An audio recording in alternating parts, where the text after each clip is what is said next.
राम शूरत कुमार योगी राम शूरत कुमार योगी राम शूरत कुमार जय गुरुराया. காணிமடத்தினுடைய தியான மையம் ஒரு கட்டிட ரூபமாக எண்கோண வடிவில் உருவாகின்ற இந்த இடத்தில் நின்று உங்களோடு பேசுவதில் மிக மிக சந்தோஷம் அடைகின்றோம்.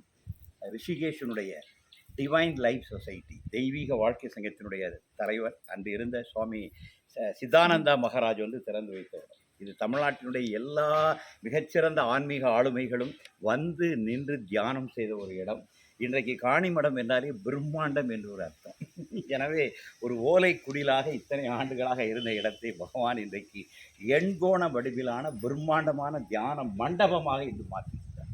சுவாமி அதரதன் காலத்தில் அந்த வளர்ச்சிகளை தந்து கொண்டே இருப்பார். எனவே அப்பேற்பட்ட ஒரு மகாத்மா திறந்து வைத்த அந்த இடத்தில் இன்றைக்கி எண்கோண வடிவத்தில் ஒரு தியான மண்டபம் உருவாகின்றது. இந்த காணிமடத்தினுடைய ஒரு அடுத்த கட்ட மாபெரும் வளர்ச்சி இன்றைக்கி அந்த திருப்பணி இங்கே நடந்து கொண்டிருக்கிறது. இது மிகப்பெரிய திருப்பணி. இந்த திருப்பணி நம்ம எல்லாருமே பங்கு கொள்ளணும்.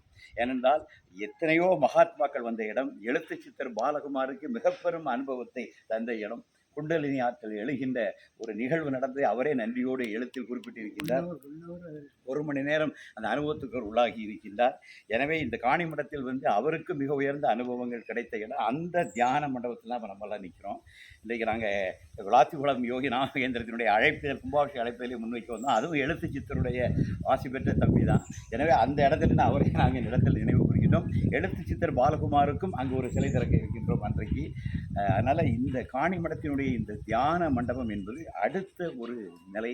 இதுக்கு எல்லோரும் ஆதரவு தரணும். இந்த தியான மண்டபம் நம்ம எல்லோரும் வந்து யோகிராம் சரத்குமாரை தியானிக்கின்ற இடமாக இருக்கும். இன்றைக்கு உலகம் பல்வேறு பிரச்சனைகளை சந்தித்துக் கொண்டிருக்கிறது. போர் அபாயங்கள், ஒரு பக்கத்தில் குளோபல் வார்மிங், இப்படி பல சவால்கள் இன்றைக்கி எழுந்திருக்குது. எனவே இந்த காலகட்டத்தில் தியானம் மிக முக்கியத்துவம் பெறுகிறது. சுவாமி சொல்லியிருக்காரு, நாமமே தியானம், இந்த நாமமே யோகம், நாமமே சமாதின்னு சொல்லியிருக்காரு. எனவே நம்முடைய தியானம் என்பது நாம தியானம். நாம் பகவானுடைய நாமத்தை சொல்லி அந்த வைப்ரேஷன் அப்படியே மிதந்திருக்கும். அந்த யோகிராம் சரத்குமார் என்கின்ற நாமம் தியானமாகி அது இந்த பூ உலகை வந்து சாந்தியாகும்.